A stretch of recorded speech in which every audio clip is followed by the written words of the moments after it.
Welcome to Friendeavor, the podcast, the weekly podcast where we explore the highs and lows of friendship with your hosts, Danielle and Kayla. As we journey through life, our friendships often evolve and change, ebb and flow, and sometimes even come to an end.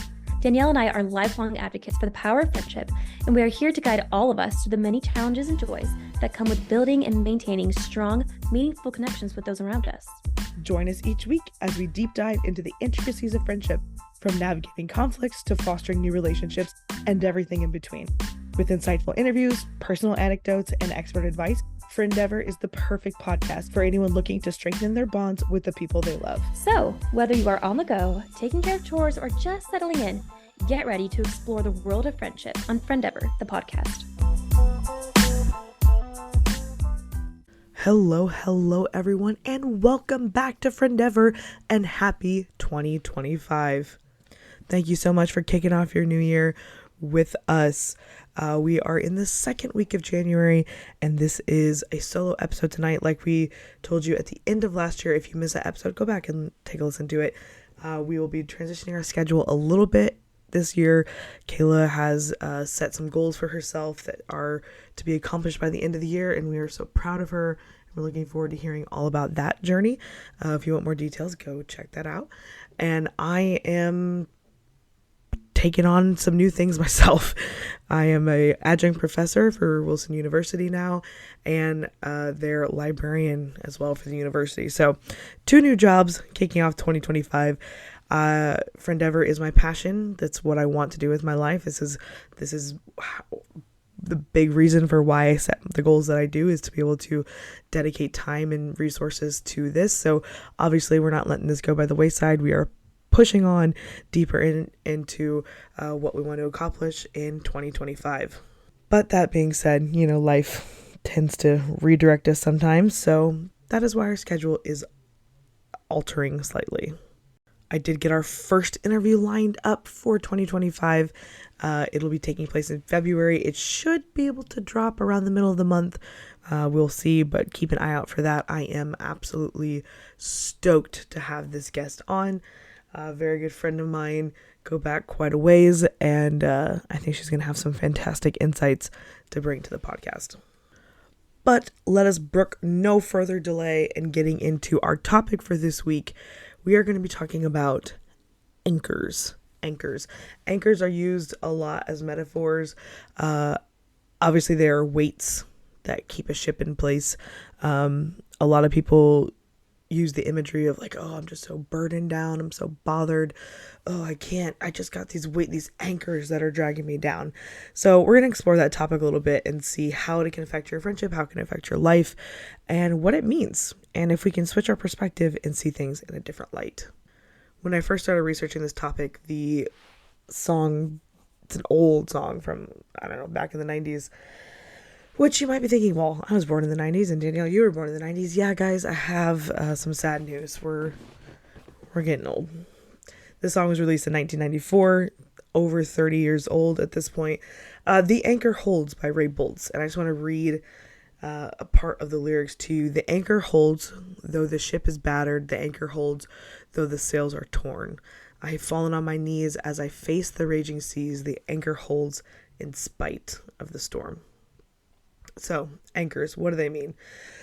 Well, I don't really want to get ahead of myself, but I'll just drop my revelation up front. And I think I may have mentioned this before, so pretend like you haven't heard it if I have said it. But I have heard of people who have just like I said, they're weighing me down. These anchors are weighing me down. I don't know what to do. Well, the purpose of an anchor is to secure. Right. In like that song says, in the battered sea, in the waves, the anchor holds a ship in place. Now, you can view that as a detriment of, not allowing you to flow freely in what you want to do, or you can view it as just that, as something that keeps you secure. Your perspective matters so much when it comes to your anchors. There are some things that are inflicted or applied to your life that could be from an outside source, like a leader, or internally from yourself, that make sense. oh yeah, I need that anchor. I need that guideline. I need that weight to keep me steady and in place. And there's other things that might be applied that you're like, that is preventing me from seeing more and doing more. We're staying in that ship metaphor, obviously, because we're talking about anchors. Anchors are only applied and let down when the situation demands it. If there is a temporary hold on your life that you can't, it doesn't seem temporary, this too shall pass. The storm is going to pass, and the anchor can be raised eventually to let you fly and let you go freely. Others are there for a longer amount of time to keep you close to shore. I don't really want to get lost in the metaphor here, but my whole point, and I'm just, like I said, I'm going to jump straight to this, is that the burdens that seem to weigh you down might just be the anchors that keep you from floating into dangerous waters. Okay? Let me give you a little bit of a what made me realize this, what gave me this insight, was I was watching and observing, which is how I've learned all my stuff that I share with Friendeavor. It's just I just sit back and watch and observe. But I was observing this mother who her kids are growing or grown, and she was kind of taking her foot off of the pedal a little bit. She just kind of, she didn't stop going to church, but she just kind of stopped caring maybe so much. And she wasn't backsliding or anything. She just wasn't as engaged, as involved as she once was. And I was looking and just observing and trying to make some connections and seeing, is she on a dangerous path? Is this something that I need to watch out for? Is this something that I can help with? And my thought is that she had to set the example for her children when they were growing up, right? She was setting the perimeter of, this is how we live our life. This is what we do. This is how we do it. This is why we do it. And so all while her kids are growing up, she was battening down the hatches, so to speak, and setting the tone for how life was to be lived. And in one sense, it's kind of like, oh, that's an anchor. Like I am forced to live this stringent or this explicit of a life because I've got little eyes watching me. Does that make sense? Or are we following along here? I hope. It was like a requirement to live that way. I'm not saying that she wouldn't if she hadn't had kids, but those were, that was the conclusion that I drew, is that, the burden of motherhood, not that it's not a joy, but the burden of it forced her to set this tone in her life. However, when the burden, and again, I use that term loosely, was being lifted, as in her children were growing up, she didn't have to be as strict on her own self for the sake of her children.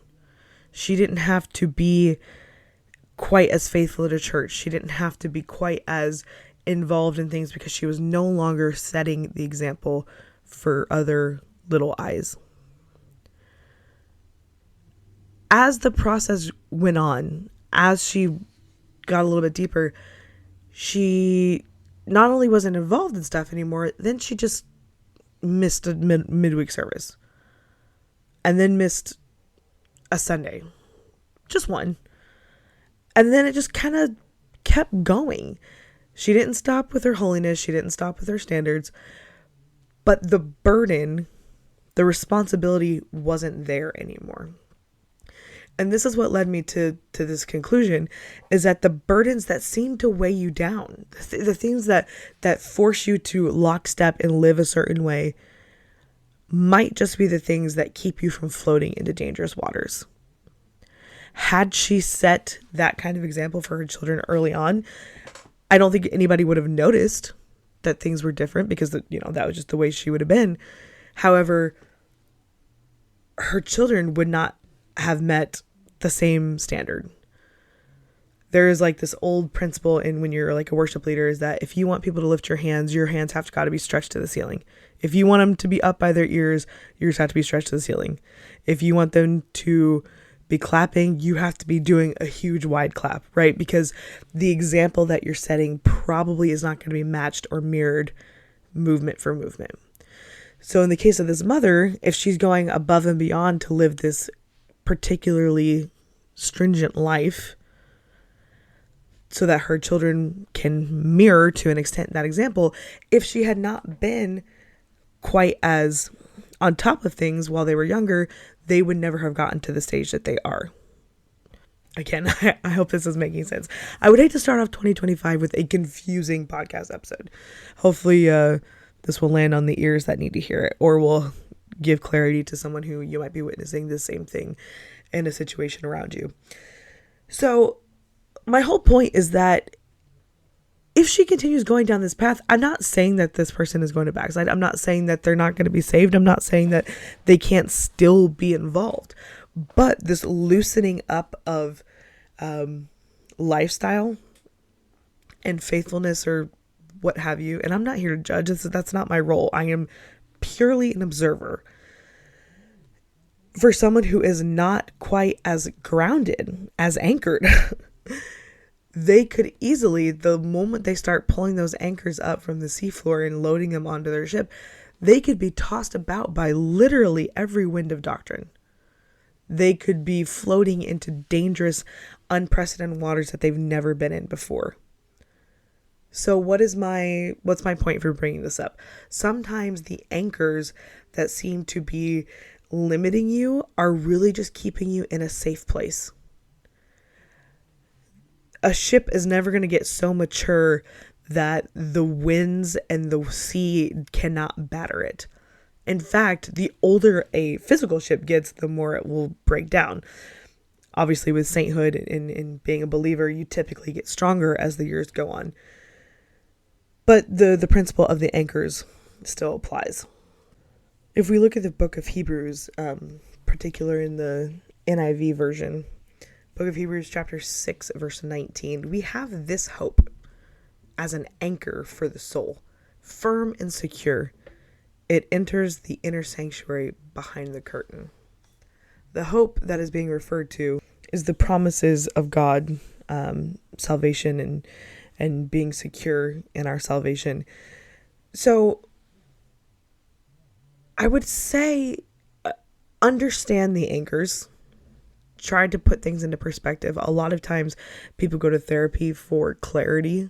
I am not a therapist, but I know several, and I've taken those courses, and I thought about going down that path, and we'll see what the future holds. But a lot of times people go to therapy for clarity.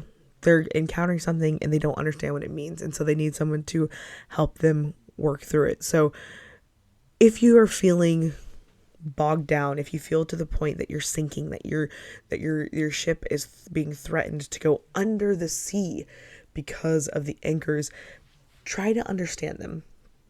Are they things that are keeping you from floating into dangerous waters? Are they the things that are keeping you on track? I think of another person who, I won't go into any detail about who they are, obviously, because I don't think any of my listeners know them, but I'm not here to put anybody on blast. Another person who was very, very solid in their faith for years and years and years and years and years. Fantastic example of what Christianity is and godliness is. And then it seemed like literally overnight they just dropped their anchors and decided to become this free soul, this free spirit. And it was truly shocking to me. And I was a lot younger when this happened, so I didn't really have any critical thinking application that I could apply to the situation. But I've thought about it a lot as I've gotten older. I don't think she understood why she did the things she did. She just was told to do them and was raised that way and set the example for her kids. And when she decided to let her anchors go, her whole family went with her. And so now, instead of having the hope, the anchor of that salvation that Hebrews talks about, they're in a very difficult place. And I would just encourage you to understand why you have the angers that you do. Are you only living the way that you are to set an example for someone else? Or are you living a certain way because you truly believe that's the way to do it? Do you think that a job is holding you down from something else? Well, understand the anger. Do you have to have that job to live? Then make peace with the anger and learn how to navigate it. And then eventually, maybe you'll be able to swap out anchors for something else. Again, I really hope I did not start 2025 with a confusing episode, but it was something that was on my heart, that look for opportunities of clarity in 2025. Understand why you do what you do. Fall in love with how you live, with how you, the guardrails and the safeties and the anchors that protect you, and see what kind of doors open. Thank you so much for stopping by Friendeavor this week. Kayla and I will be working diligently to make sure that we get all the episodes out, and we're able to hear from her just as much as she is able to. If you have questions, comments, concerns, email us friendeavorpodcast@gmail.com. If you have questions about something that we've talked about, or if you have a suggestion for something you'd like to hear about, or a suggestion for who you'd like to hear from, we had someone write in or DM us and give us a suggestion. We're definitely going to look into that. So thank you. And we are looking forward to seeing how 2025 unfolds. God bless, guys.